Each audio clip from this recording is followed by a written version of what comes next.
It's time for more coaching and coffee talk. Today, our guest is Brian Simpson. Brian, after suffering a life-changing heart attack 5 years ago, Brian set out on an incredible solo motorcycle tour through Canada, the US, and Central America, searching for purpose in his life and ultimately finding it as a professional life coach. He's known as the kindfulness coach, which I love. He has an awesome Instagram live series called The Heart Attack Thriver, soon to be a podcast.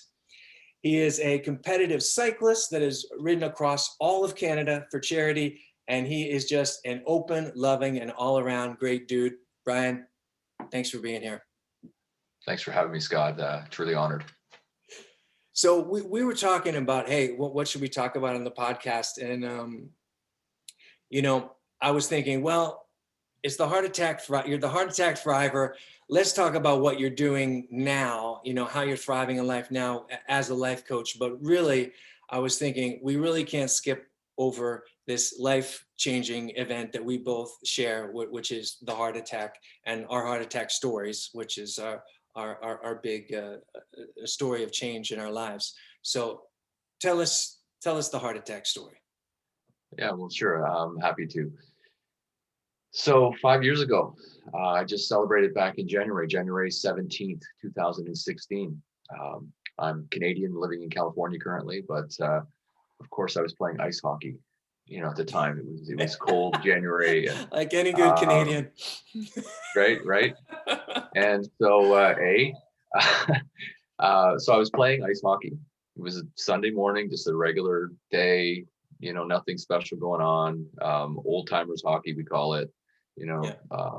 All these guys that still want to stay fit and active, and some would just do it. It's their only form of exercise. And so playing ice hockey, and we weren't playing that long actually when I had this really weird experience. And I say experience because I know I talk about a lot about symptoms and signs of a heart attack and all that kind of stuff. And just for some context, I worked in healthcare for almost 20 years as a pharmaceutical rep, or as I jokingly call it, a drug dealer. A legal drug dealer and or pusher. And so you're really well trained, and I knew what the symptoms of a heart attack are. Left-sided chest pain, usually left arm, different things like that.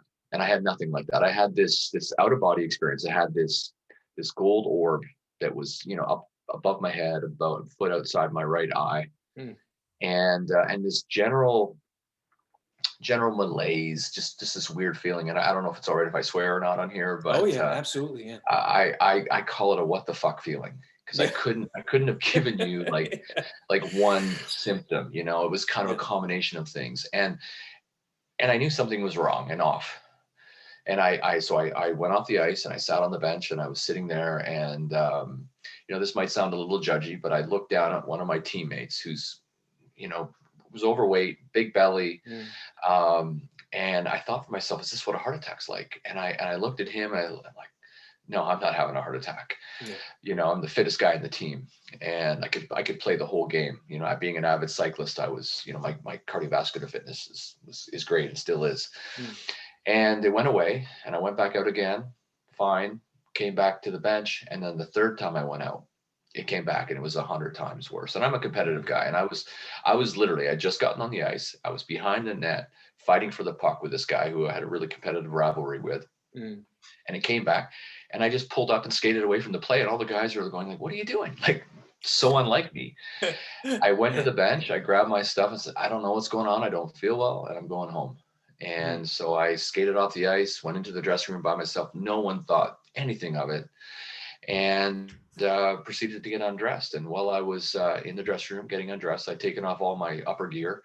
And when I bent over to undo my ice skates, that's when I had this shortness of breath and these dry heaves. And then I just slumped over against the wall. And I was conscious, but I couldn't move and I couldn't talk. And I was like that, we figured 20-25 minutes. And I can remember, Scott, thinking, my phone was within arm reach, thinking that, I need to call 911, but I couldn't. And the dressing room, all the lights are on timers. The room went dark, and their motion sensors, and all, if I could move, the lights would have stayed on. But I was literally comatose against the wall. And I heard the buzzer go, signifying the end of the game. I knew guys were coming in, and thankfully, the third guy in the dressing room, former police officer, retired. Malcolm Quigley was his name. He said he saw me. He told me this after. When I saw you, I knew you were in trouble. He came over to me. He's like, Brian, look at me, look at me. And I could look at him, but I couldn't move my head. So he grabbed my head and held it up. And he said, he looked in my eyes, and my pupils were like dilated. I was cold and clammy, and he could barely get a pulse. And he said, call 911. And that was led to a series of events that, had me being rushed to the hospital. But what's really interesting, and I talk about this a lot, and I kind of just sort of intuitively would say this to people, like, if there was a checklist, Scott, that you need to not just survive what I had, a heart attack, but to thrive, every box was ticked off for me during my experience. So the paramedics, and again, in Canada, they have two types of ambulances.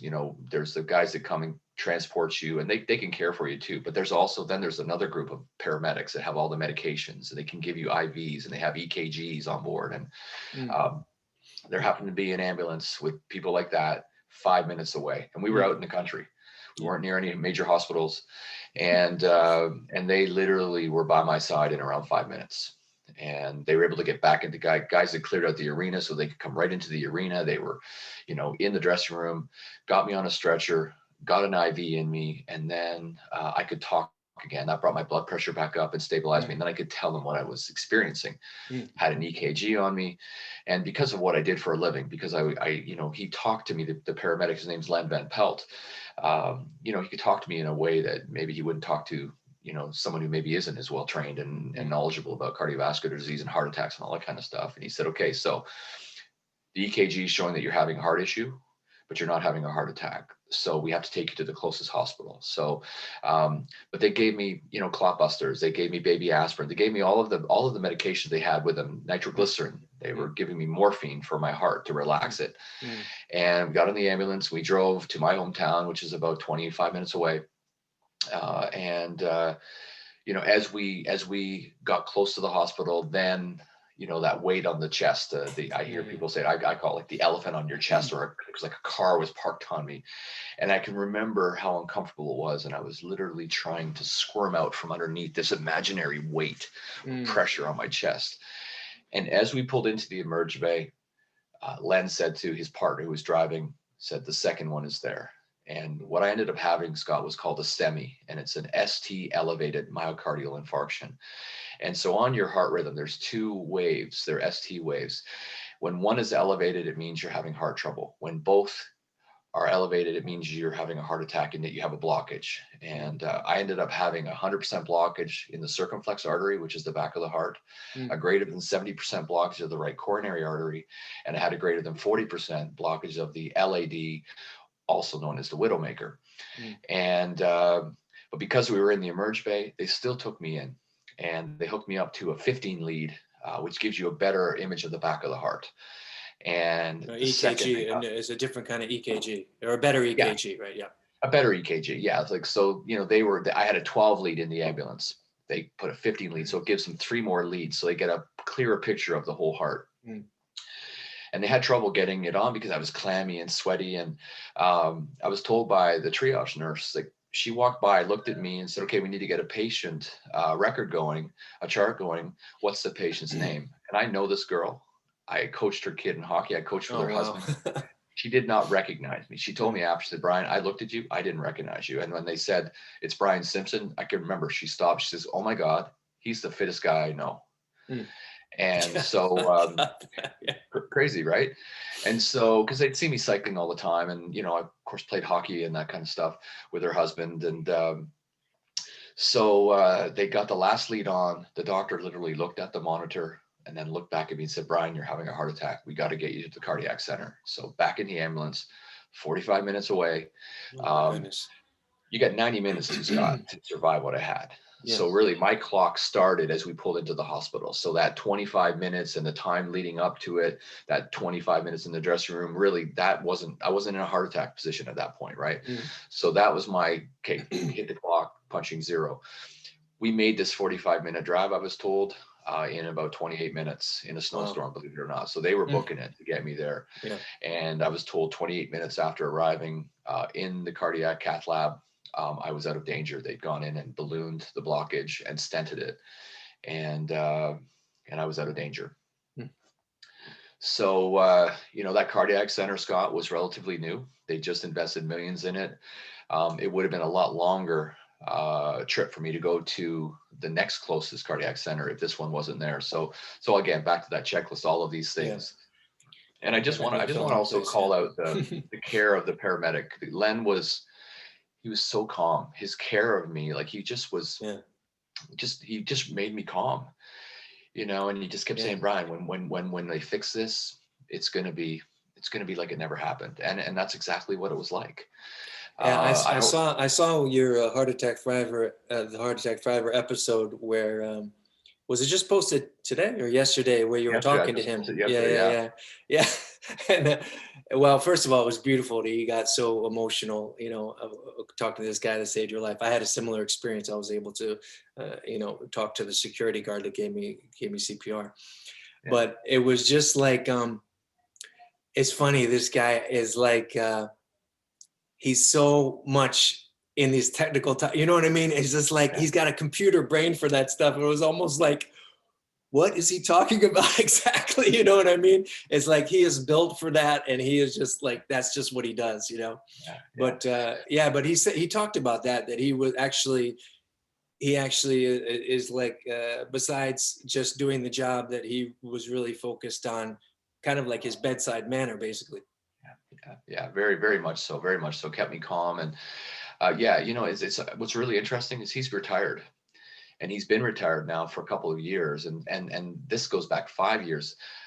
I called him a month or so after I was out of danger and I was home recovering, and just, I called him. I called all the people that were in the dressing room that were really important in my, again, this checklist, making sure that I got the ambulance and all that kind of stuff. And I called him. I wanted to speak to his partner. His partner didn't really want to talk to me, but I just said, pass along how grateful I am for her and for everything that they both did for me. And yeah, very humble guy, but incredibly well trained, because there's 3 parts to that video. I'm going to post them kind of over, because it's too much to do it all at once. Yeah. But the one thing is that he recognized something in my heart attack on the EKG that he had in the ambulance that is often missed. My type of heart attack, having the back artery, the circumflex artery, it's not as common. And so, but he was able to pick that up. And that was why we did this video, just for Dr. Prusty, who's the ER doctor, for him to help with his training. And so that's why we posted it. But so Len was amazing, and it was emotional, and it still is. I still, as I share it, I don't know when it's going to come, and I am super grateful for him. And Dr. Schufeld, who was the interventional cardiologist who was on call. I mean, because I was a pharmaceutical rep, she was actually a client of mine. I'd called on her for a number of years, and she's also an avid cyclist. And she shared with me, she said, Brian, you have no idea how lucky you are. You have 90 minutes to survive this. And she showed me on the TV screen what I looked like when I arrived. And the whole back of my heart was black. No blood was getting to it at all. And after they ballooned and stented me, everything was fine. And I had a bit of a hematoma. They went up through my femoral artery. I had a bit of a hematoma in my right leg. And the other thing is the next morning. So the almost 24 hours later, I'm in ICU still, and she comes to see me, Dr. Schufelt. I cycled with her as well, and her colleague, Dr. Ball, who's a marathon runner. And the two of them looked at me and said, Brian, like, cycling saved your life without a doubt. Because I was such an avid athlete and cyclist, I'd ridden across Canada, as you said, pushed my body.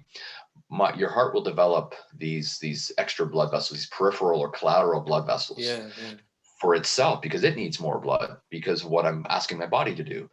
And those collateral arteries, those collateral blood vessels were giving enough blood to my heart to keep it healthy. And so at 6 weeks, they did a stress echo test on me, and they said, there's no sign of a heart attack. Go back and resume everything you were doing. And I couldn't, mentally, I couldn't. I wasn't ready. I didn't resume hockey for almost a year. I wasn't ready to go back.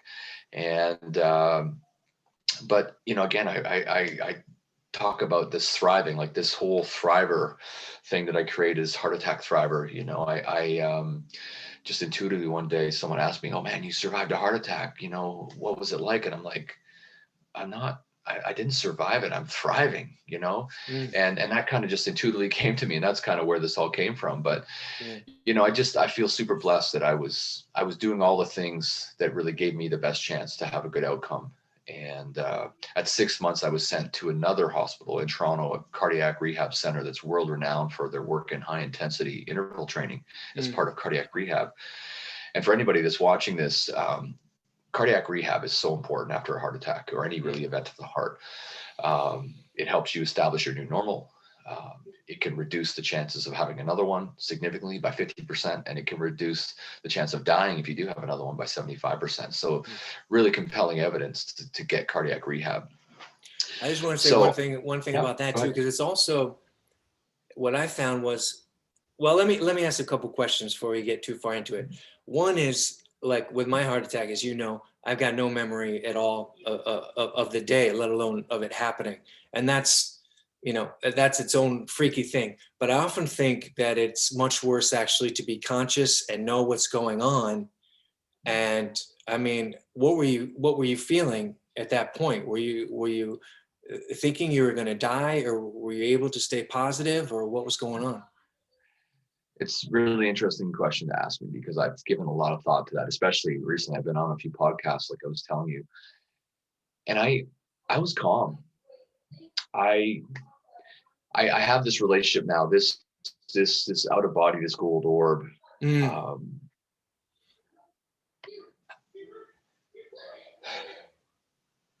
there it is. yeah. Um, I believe that was my guardian angel, um, just letting me know that I'm here. Yeah. I've got your back Mm, once again, because this was the third time I almost died in my life, right? mm, And I think that's what kept me calm, mm, honestly, because I didn't ever once think I'm going to die. I never once thought that. Um, but I really feel that's what it was. And this is like a feather. This is my angel. I wear this with pride. mm. Because I really believe that not just once but three times I've been shook. But when you're 18 and 15, when my first other events, car accident and an internal bleed that I almost bled to death Mm. internally. I wasn't awake. I wasn't aware. I was, literally just living my life thinking I'm invincible. And, 48, I was ready. I was Mm. ready to listen this time and go, okay, Yeah. something's Yeah. got to change here. Yeah. Yeah. I just wanted to mention about cardiac rehab too, because I totally agree with you, but also it's also a great place to build up your confidence, right? And be like, hey, I can still do stuff. And because the problem, I know in mine, they really push you, you know. I mean, I was, of course, also one of the fittest guys in my, well, not one, I was the fittest guy in my cardiac rehab. Let's be honest, Yeah. of the population that's in there. Um, but they really pushed me in there. And that was key for me because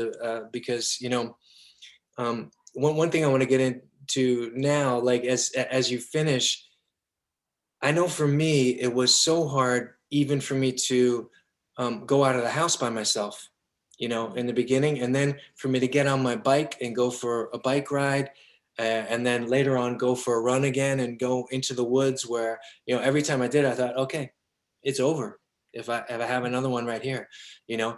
And you actually went on this huge adventure. So how do you build up the courage to do that, relatively soon after having this experience? Yeah. So like I said, at 6 months, I was I was sent to this cardiac rehab center in Toronto for further testing, and they did something called the VO2 max test, step test on a bicycle, on a stationary bike. And it's something they do for pro athletes. I'd had it done back in 2007 before I rode across Canada. And it's a gauge of your physical fitness, your cardiovascular fitness, how well your body moves oxygen and, you know, blood and all that kind of stuff. And so they put me on the bike, and they were going to test me. They'd never done a test like this before with someone like what I had. And I'm stubborn. And 2 cardiologists in the room. There's 3 technicians, and you know, every minute they make it harder and the idea is you go until you can't turn the pedals over anymore. And you know, we got half an hour into the test, and the cardiologist, she's an older Indian woman, she's like, okay, we're good, we got everything we need. And we got enough. You may have enough, but I don't. And I kept going, and she said, you don't need to keep going. I just kept going. I said, just keep going, I want to keep going. And so when I finished the test, I took it to where I couldn't turn the pedals over anymore. And then, you know, once I recovered, and you know, she said to me, "You're a really stubborn man." And when I met with her and Dr. Paul O, who's the cardiac rehab specialist that I was sent to see, the 2 of them took me aside and said, "So Brian, like, why are you here? Like, why did you want this test done?" And I looked at Dr. O and I said, "Dr. O, it's because I want to know what I can do, not what I can't do." And he said, "Brian," he said, like, that test, the results you put up, incredible. And there's no sign of a heart attack. So he said, go live your life. And that right there released me.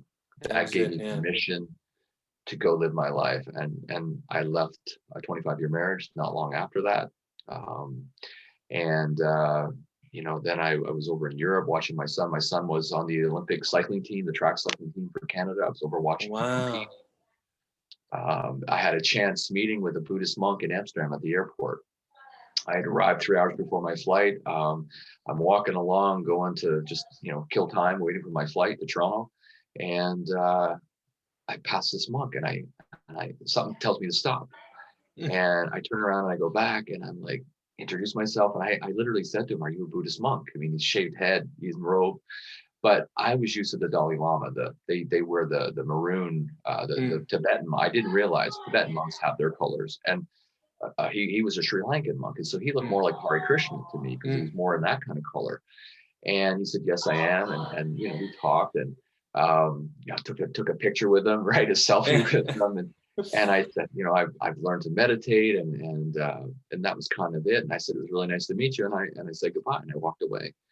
And half an hour before our flight's ready to leave, and I'm already on the plane, and I'm seated. Who comes walking down the aisle but this same monk, and he sits behind me. Right? Like, yeah. And yeah, I could have talked this guy's ear off, but I tried to be respectful because I'm a storyteller, and I'm a talker. And so I found a moment where I could talk to him, and I just went over and I just said, you know, knelt down in the aisle, and out of respect, I was kind of holding my hands like this. And I said, I had a heart attack, and I got emotional and started to cry. And he put his hand on my shoulder, and he said, "I can help you heal from the inside out with meditation and mindfulness, and you should come to India to work with me." Wow. And I was like, oh, wow, would I ever love to do that? Because I was intrigued by Buddhism, and, you know, I'd read books by the Dalai Lama, and, you know, and I'd learned to meditate and you know, all of that. And so, but unfortunately at the time I couldn't because of my work. I was still working. And, you know, I left my marriage, and 3 months later, my company restructured me out of my job. And so I was now, for the first time in my adult life, really free. My son was growing up, living on his own, training with the team. We'd sold our house. I'd left my marriage. I didn't have a job. And when I went to the meeting, when they told me that I was being packaged off, you know, they were worried about me, you know, and I was grinning from ear to ear. And they're like, "Are you okay?" And I'm like, "I'm better than okay." I said, "I can go to India now." so I, you know, and it's interesting because the woman who she hired me had to let me go. And she said, "Brian, you know, sometimes in life when the door closes, another one opens." And she said, "You need to walk through it." And I said, "I'm going to run through it." I'm already going. I'm going to run through it. Yeah. And so yeah, I went to India, Nepal, and I had a young Buddhist monk who was learning English that escorted me through India and Nepal. We retraced the path of the Buddha, and you know, went up into the high mountains in Nepal to a place called Sherpa, which is where all of the Sherpas live. Everyone who lives there, they take the name Sherpa, and they're the ones that do all the work for the guys climbing Mount Everest, right? Yeah. And I got to experience life like I'd never seen it before. No electricity, no running water, Wow. Poverty like I'd never seen. Mm. And yet they wanted to give me the shirt off their backs. You know, the amount of food they would give me. Mm. I couldn't eat it. I couldn't eat it today, let alone there. And but that's what they wanted to do, you know. I've said this: if you don't come back from a trip like that humbled, grateful for what we have here and what we take for granted here, that trip was life changing to me. And came home, fell back in love with motorcycles because everyone uses motorcycles over there to get around. And I'm like, I'm going to get back into motorcycles again. And I had my license since I was 16, but hadn't had a motorcycle since I was 30.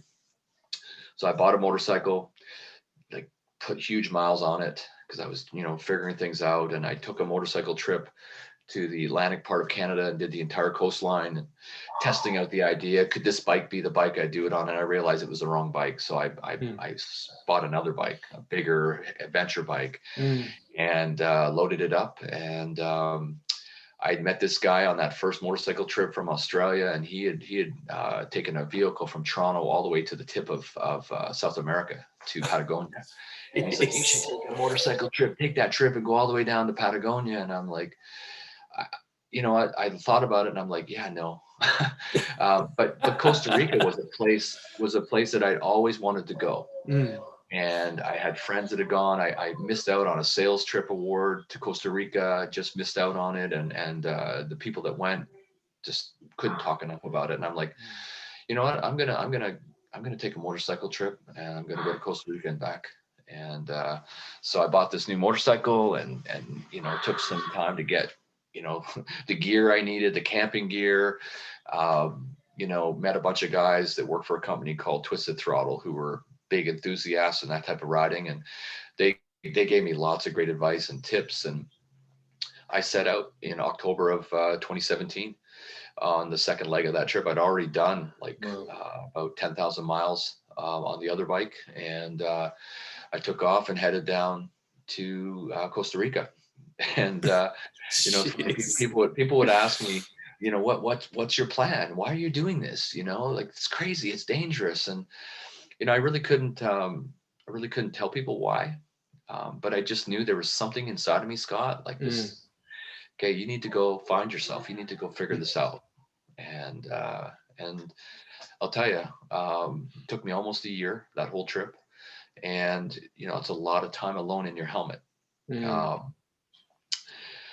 If I could take that helmet and if I could wring out all the tears that were soaked into the padding of that helmet, because I would be riding them along and a song would come on or a podcast or something. And it was like, in that moment, they were talking to me, or that song was written for me. I'm a huge lyrics guy, and the tears would just be streaming down inside my helmet. Sometimes it was like, you know, like doing this while I'm crying, you know, because I was just so proud of myself, you know, for doing something that was pretty fucking crazy, really, when I look back on it, right? But crazy good. And I learned so much about myself, and it changed me forever. You know, it taught me that fear is healthy, but fear is not healthy when you're letting it stop you from living your life. It taught me that my intuition is tight. Like, I trust my intuition with my life.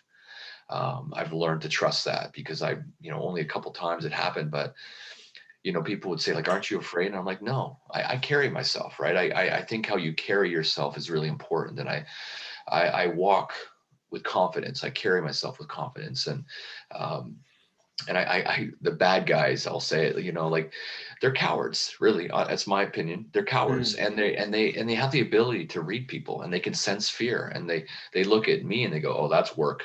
And then they see someone over there who's afraid of their shadow, and that's the person who gets, you know, caught up in it, right? Or you're doing stupid shit, right? You're trying to buy drugs in a place, you know, or whatever, and you're doing something that you wouldn't do in your own country, but you somehow think it's okay in Mexico or in Central America. So I was really smart. I tried not to drive at night. because of the fact that, cartel and that kind of stuff I was told was an issue, but it was really the cows lying on the road, honestly. It was like they would go out onto the road and they would lie on the road because it's hot from the asphalt being in the sun all day, right? Yeah. And it was hitting a big pothole that you couldn't see at night, right? So but I took that advice and I really heeded it. I did get stuck a few times at night, but that trip, Scott, was hugely transformative for me. And that's kind of how life coaching came to me. It was, people kept gravitating to me and would want to talk and share their story and would want help. Mm. And I had no idea what a life coach was. I had none. But I'm a helper, and I've always been that kind of way. And so I just kind of leaned into it, and I realized there's something here. I've got a gift I didn't even know I had. And then when you got back from that trip, like, what was the process of like setting up the life coach business from there? I mean, did you educate yourself on what to do, or I mean, what was the process like? Yeah. So ironically, I started the coaching. I called myself the kindfulness coach, and actually I've got this this book here. I don't know if you can see with the lighting there, but Yeah. it's a book by a Buddhist monk named Ajahn Brahm, and I got a chance to meet him in Toronto at a workshop. It was a 3-day workshop on meditation, mindfulness, Buddhism, and mental health. And so I had this opportunity to talk with him and understand what kindfulness is. And because it had been happening for quite a while, it was that first motorcycle trip I was on. I had people gravitating to me. I'd gone to Cuba for 2 weeks. I left my marriage to kind of just, okay, I'm ready to start a new chapter. Let's get out of the winter and let's go somewhere warm. And I had all these people that were coming up to me, and that's what kind of planted the seed. But then it started to grow. And so actually on the second leg of the trip, I hung a sign up, and I got cards made up, and Is that calling right? I'm this coach, right? Oh, Like, cool. I got these cards. That's me, on my trip Oh, nice. on the beach, right? And the quote on the front, I got to read this. It says, "Be bold enough to use your voice, brave enough to listen to your heart, and strong enough to live the life you've always imagined."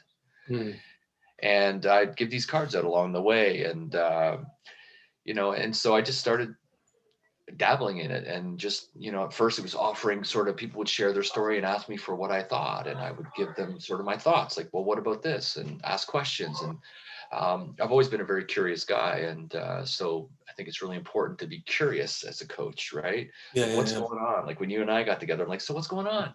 Yeah, maybe that's a good segue into that.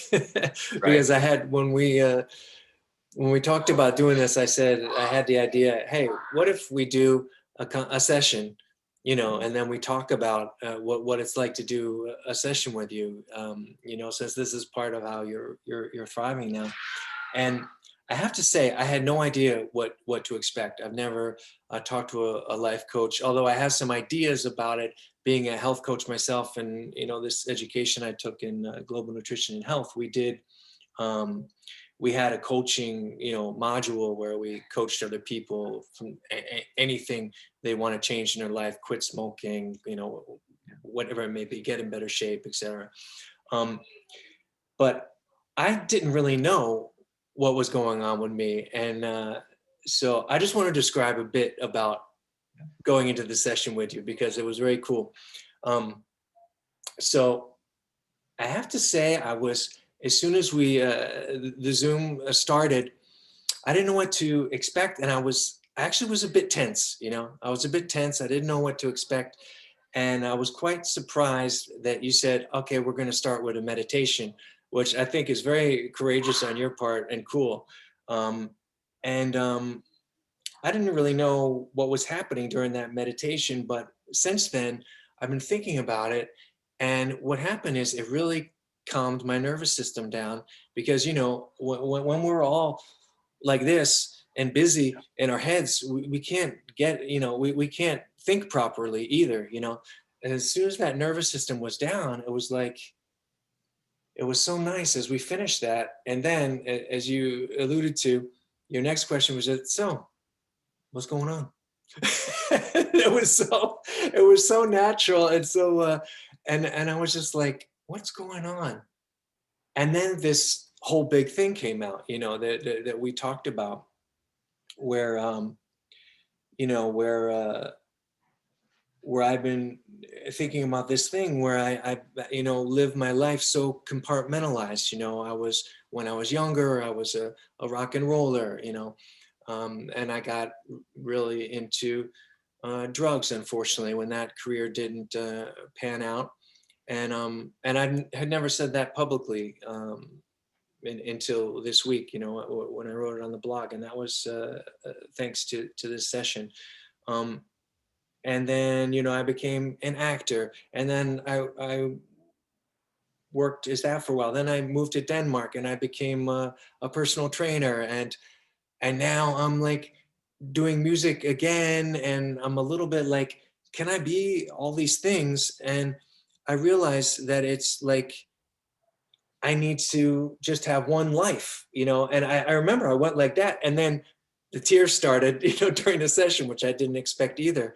And it was so profound, that I realized I kept all these little secrets about my life, and I'm really just like embracing this idea now of just having this one life. Yes, I was a heroin addict and an alcoholic.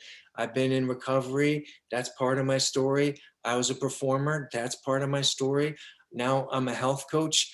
And now I'm also doing music again, and just kind of introduce the world to, hey, I'm all these things, and I'm going to be talking about all this stuff. This is who I am. This is my one life, And I have to say, since then, when I wrote about it on the blog, about addiction and some of the trauma I had as a kid, some neglect, that I felt so free.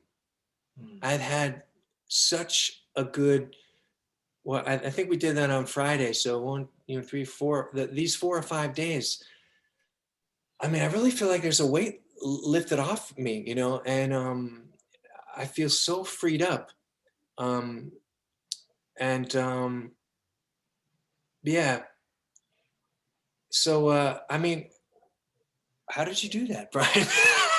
And what is your techniques to draw that out of people? Because I'm quite astounded, and grateful, Well, grateful that you agreed to do it, because I feel like I got pure gold, a bag of pure gold for free. first of all, thank you, and it's one of those things, Scott, that I believe we all have this. I really don't think I've got any special juju or anything like that. I have taken training. I have done coaching certification programs, and I'm about to dive into a mastermind in May. I feel it's time for me to reinvest in myself. So I'm investing in myself like you do, and taking courses and just growing and evolving. And I realized on my motorcycle trip that I had trauma that I hadn't addressed in my life, and I believe it's behind my heart attack. And so, our journeys are parallel in some regards, right? And I think all of us have, like, I called it, I created a bullshit bubble. This protective bubble that I protected myself, because I was molested when I was a little boy, and I never shared that with anybody for over 40 years, and almost 40 years to the day, I had this heart attack. And I know that's why I had my heart attack now, that sexual molestation that I experienced, which was suppressed, the dirty secret, the guilt, the shame of it all, is behind my heart attack.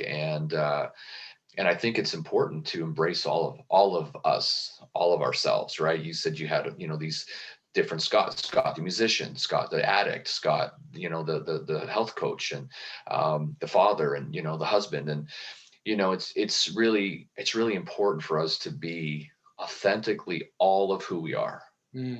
It's so important. And when we can embrace that and own it all, because I was a victim in my life. I really was. I was a victim, unknowingly a victim in my life. I would blame. I was always blaming others instead of going, what's going on inside of you? And that's why the meditation is so important. That's why I do that with my coaching, is because I believe we often need to get out of our head and into our bodies. And when we do that, you're right, we calm the nervous system with that breathing technique that I use.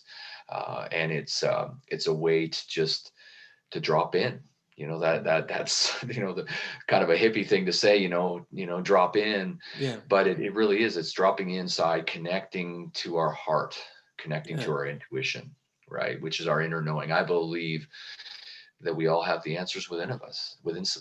And we just, sometimes we need a little bit of help Mm. accessing it. And that's what I do as a coach. That's what I helped you do.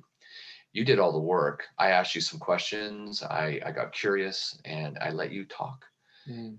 because Well, you did another thing too, which was really cool. And actually, I've been practicing this because I keep waiting for it to happen during the podcast, and it hasn't happened yet. But I suffered some hypoxic brain damage during my heart attack, um, and you know, I'm when it happens, I get angry, and I get frustrated.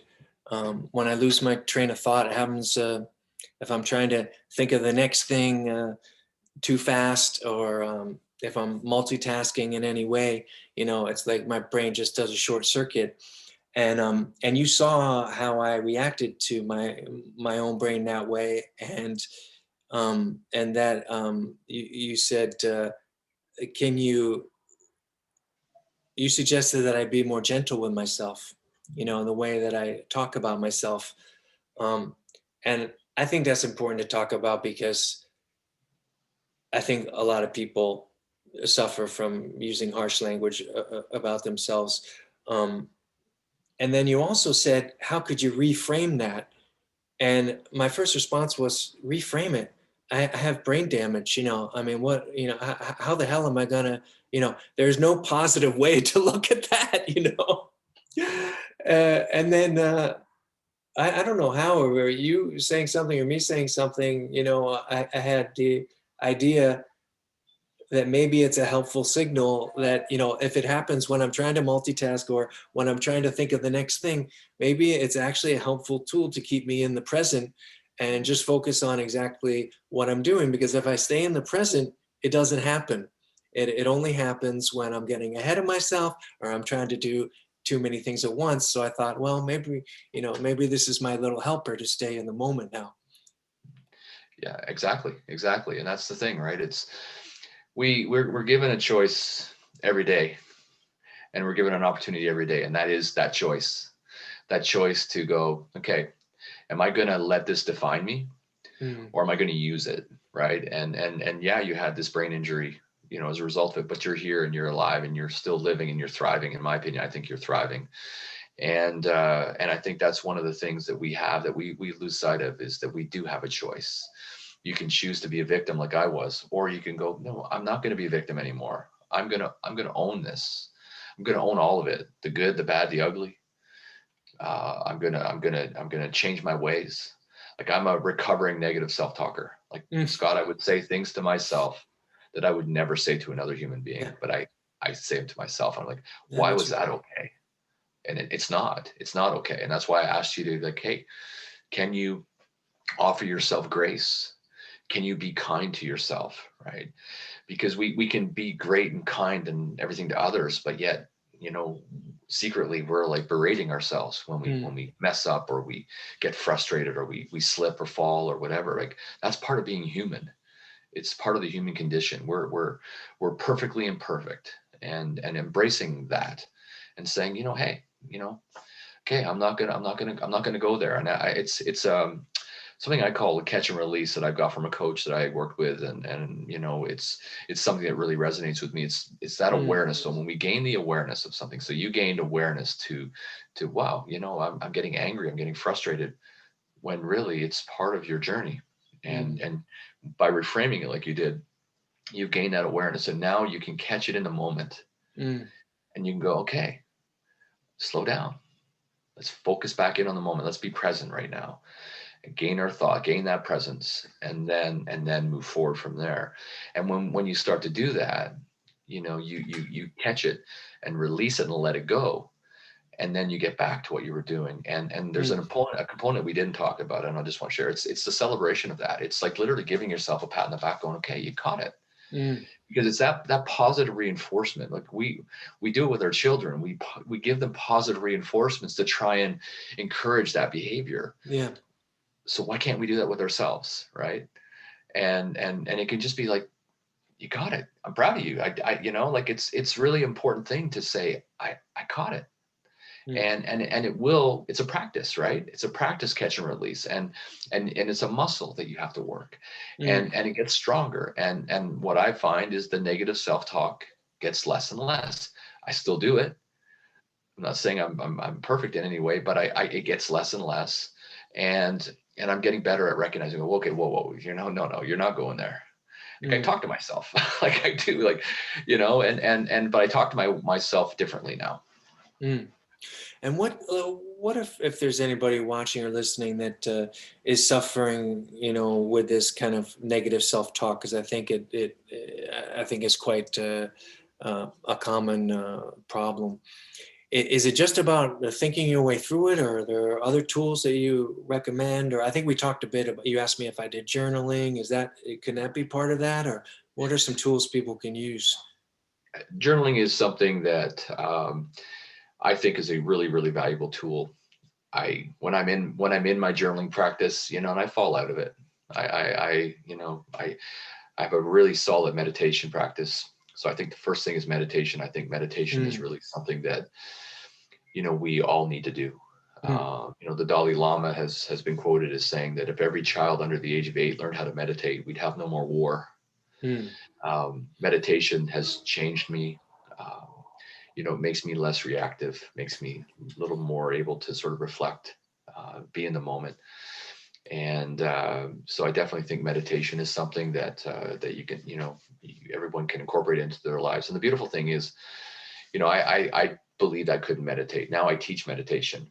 I incorporate it in my coaching practice, and I do it myself daily. It's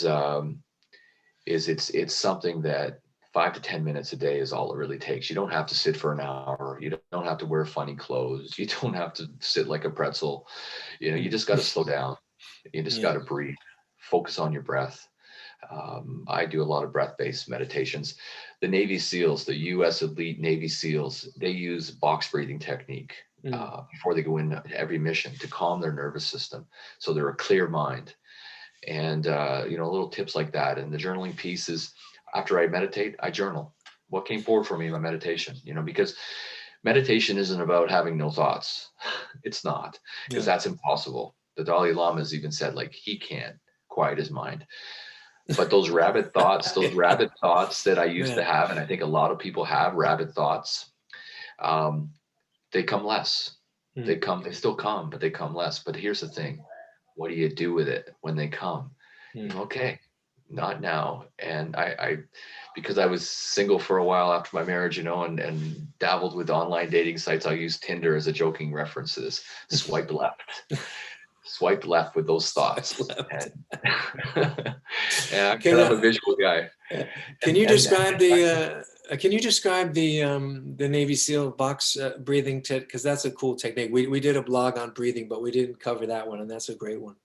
Yeah. So the box breathing technique is, so when you essentially, I like to get people to take and put a hand over their belly when they do this, because it's really important that you've got to breathe so deep. Breathe in through your nose. You're breathing in till you feel that hand rising on your belly. And I'm visual, so I talk in pictures in a way, and I say, imagine that you've got a balloon inside your belly. And when you're breathing in, you're filling that balloon up. So you want to feel that hand expand, and you feel your belly expand, because now you're breathing deep into your belly. You're oxygenating your body. And then what you do is you hold it. And there's a number of different techniques. There's the 4-7-8 breath, which is one that's a little longer, a little more difficult for people that are new. So a really simple one is just inhale for 4, hold for 4, exhale for 4. And it's that creates a box in essence. And then the bottom of the box is when you're back to your normal breath. And so you breathe in, you hold, and you slowly exhale, matching the inhale. Mm. And what that does is our vagal nerve, our vagus nerve, our nervous system, Yeah. it's controlled by the vagal nerve, and it passes through our belly. And what it does is it calms our bodies. Like, okay, well, when we're in danger, when this whole reptilian brain, our amygdala, which is our fight or flight, where the fight or flight response comes from, it's there to protect us when we're running from a bear or something that's got us in danger. And the sad thing with today's world is we never come out. We're not running from bears, but we're creating all this stress in our life. Now we've got COVID, which is a huge stressor on people, and but life, mortgages, family, there's some whatever it is that stresses you out. Work, we're in this heightened state, and I believe that the fact we're living in this heightened state all the time, we're not dropping down and relaxing our nervous system. That's where inflammation comes in our bodies. We are, I believe, living in a state of inflammation in our bodies, and that's what's leading to this. That's why cardiovascular disease is the #1 killer worldwide. Is this internal inflammation? Our vessels, our blood vessels, are like Velcro when they should be like Teflon, because they're all inflamed and they're ripe for cholesterol to build up and plaque to build up. And so this box breathing technique is a way to calm your nervous system. And it's just when I teach it to people, they're like, wow, I had no idea. And it's not that difficult. It really isn't. And you don't have to do it for that long to really feel, wow. No. That makes like a couple rounds of that and you're going to feel different. It's amazing. It's not a big time commitment.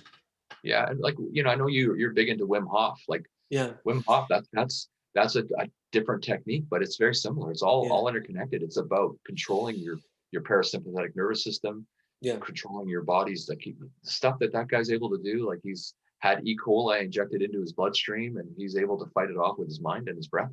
Like, it's powerful. It's powerful. Yeah, it's funny with the vagus nerve, because I started this. Keep adding to this, kind of morning ritual that I do. And I didn't really know what I was doing. And I have a couple friends that do like body work where there's an emotional element to it, to emotional release. And this friend of mine, Rudy, actually, that got into all this stuff with the vagus nerve, and he's doing a presentation about vagus nerve and da da da da da. And when I saw it, I was like, oh, that's too deep, and I'm not going to dive all the way down there. And then, I started reading more about it, and they talk about toning the vagus nerve, and it's cold water exposure, it's breathing exercises, it's aerobic activity, it's meditation, all these things to tone the vagus nerve. And I was like, okay, that's exactly what I'm doing. And I didn't know what I was doing. But what I was doing was trying to, as I went, and you were part of this, a great soundboard for this, that I decided to go off of all my heart medications because I was on drugs again, and I didn't like that. So I wanted to add in things that addressed stress, because like you, I feel stress and all the things I was holding inside is what caused my heart attack, as well as some epigenetic stuff, some trauma handed down, generationally.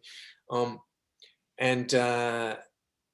then I realized, okay, that's what I'm doing. I'm toning the vagus nerve, and this is a key part of eliminating stress from our lives. Toning the vagus nerve, right? Yeah, it is for sure. And I just want to take a moment just to clarify, though. I did not tell you specifically to stop your meds. No. I said you were a sounding board. Yeah, it was a sounding board. Right? I decided I wanted to do it, and we talked about it. Yeah, we talked about it, exactly. And I get, like, I'm very, very fortunate. because I was the pharmaceutical rep for so many years, I could have conversations with my doctors, my care team about it. And, pretty much was down to just a cholesterol med, even though I never had high cholesterol and I still don't. It helped elevate my HDL, my good cholesterol, and, baby aspirin. And so, but, ironically, I've been experiencing some, I wouldn't say vertigo, but occasionally a little bit of lightheadedness lately. And, I went the other day, had my blood pressure checked, and it's a little high. Not it's like nothing crazy. It was like 130 over 78 or something like that, a little bit high. And now I'm thinking about, should I, because I stopped taking a blood pressure pill because I never had high blood pressure. And I still don't believe I do. Yeah. And so I'm gonna go today. I'm gonna buy myself a home monitoring blood pressure cuff, and I just want to make sure that because I got a lot of low readings, but then I got some crazy high readings. So was it the machine, or was it the fact that I'm fluctuating right now? Yeah. And it does fluctuate. Yeah. And it does, and that's okay, right? But like I said, I mean, it's important, like, to talk to your doctors, anybody who's had a heart attack or an event of the heart. Like, there's medications there. I'm not anti-pharma now that I'm not working in that space. I believe we rely too much on pills, and that's a whole nother story for another day. But I really do believe that, we need to be talking to our doctors. And if we're on a medication, like the beta blockers for me made me feel horrible. Yeah. And when the doctor said, like, we're going to stop you at 3 months, we don't think you need it, because my resting heart rate was already so low. And it changed. It was incredible, the difference. Just the day after stopping that medication, it was like I was myself again. Yeah. Well, it's also, I mean, on this whole journey, maybe you feel the same way. I'm astounded at the field of cardiology in that, and I don't envy cardiologists, because so much of it is guesswork, or they're basing their decisions on a certain group that is your average type of person that has a heart attack, which we're not in that group. And then, because then as you start talking to people, like, for instance, your doctor, because of your history, and I had all those same things, your doctor stopped you on the beta blocker, and mine just wanted to keep putting me on more and more and more, and so yeah, I will just say I made that decision because for me it was a quality of life versus quantity of life, and I realized I felt drugged. I felt I didn't feel myself, and also I couldn't work on my stress because I wasn't feeling stress. I was high. I was not feeling stress. I was on pills. I was taking 4 naps a day and stuff like that. Like you said, I didn't have high blood pressure, so being on medication that lowered my blood pressure anymore. I mean, it was crazy. My heart was beating like 42 times, per minute. It was crazy, and so for me, I realized, well, I actually need to feel some stress in order to work on my stress, and I really feel like this is my thing. This is my mission. I need to work on my stress. I need to find a way to, dissolve this thing that I've always had my whole life. I always felt this, it's like I talk about my face just getting red and hot, it's like I'm cooking inside, from the stress. And it's so much better now with a lot of these things that I'm doing. But yeah, for me, it was just like, you know what? Even if I don't live as long, and I don't even believe that's the case, but that's what clinched a decision for me, because I was like, it's about my quality of life, and I want to be myself, and I want to be able to work on this thing that I have, and not be, medicated to the point where I don't even care about it.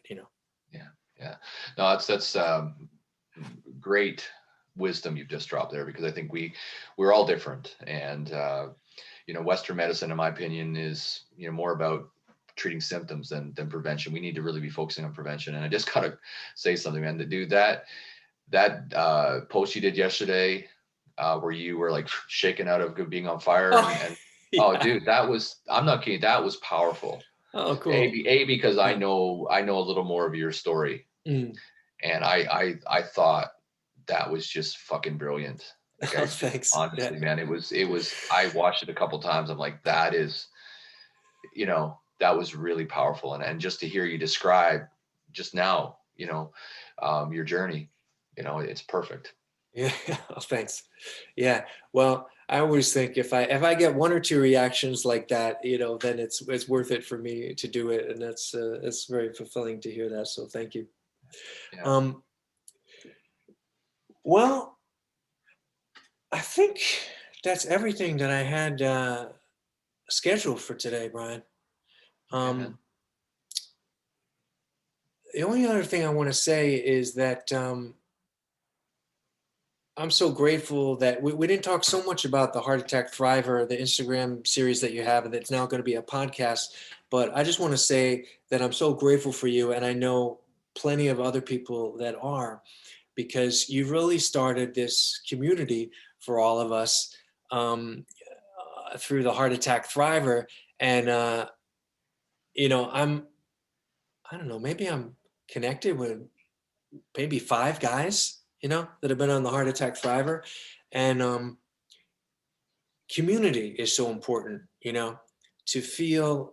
I know in my recovery, um, I mean, yeah, cardiac rehab was important. It's important to talk to your doctor, but everything pales compared to talking to someone else that has had a heart attack or been through what you're going through. And it's like that in all areas of life. It's like that for, of course, alcoholics. The number one, treatment for alcoholic is talking to other alcoholics, not talking to a doctor, you know. And Yeah. it's incredible how this community has grown, right? That you started. Yeah, it's pretty amazing. Like when I started, it is like April last year. So we're Is that it? just over. Wow. Yeah, I know, and I never really acknowledged the 1 year anniversary of the Heart Attack Thriver, which, Yeah. I have a post that I did when I was up in Big Sur for my birthday. I turned 54 last week, and I did a post in the forest, and I never posted it. And it wasn't just because we didn't have good internet, and it was like, and it's there, and I really should acknowledge that it's been a year. And I Yeah. can remember when I first started, Scott, 'cause you were one of my earlier guests. Like I didn't know from week to week who I was going to have on, and I'm booking in September right now. Like I'm almost fully booked for Wow. the year. I've got people that are coming to me and going, I want to be on this, and and I'm reaching out to people and my community is growing. And I just want to just briefly touch on that, because I know we've been on here for a bit. Um, Community is so important, Mm, and COVID has taken that from us in a mm, way. The ability to meet with people and be with people, and give a brother a hug, and yeah. that's when we meet, for the first time in person, it'll be a hug. It'll be like, Oh yeah. um, because it's so important, because we are humans. We are all about connection. Mm, And what we're seeing right now in this world is disconnection mm, forced on us because of a virus. Uh, but before COVID, we were also experiencing, we're so connected, but yet disconnected. yeah. Social media, phones, people walking around. I jokingly say about my son, like I could take his phone away, but I'd have to cut his hand off. Yeah. Like it's sad. It's sad that we are becoming so disconnected from each other because we're caught up in this device that's right in Yeah. front of us. And Yeah. I'm doing my best to, as part of how I promote myself and how I do business, but I'm also really conscious of it. And I try to put my phone down and not let it, become a slave to it, I guess is what I'm trying to say. So, but no, community, we are all about connection. Humans need connection. We need one-on-one. We need brotherhood. We need sisterhood. And we need to help each other, because Yeah. together we're stronger. Yeah. Exactly.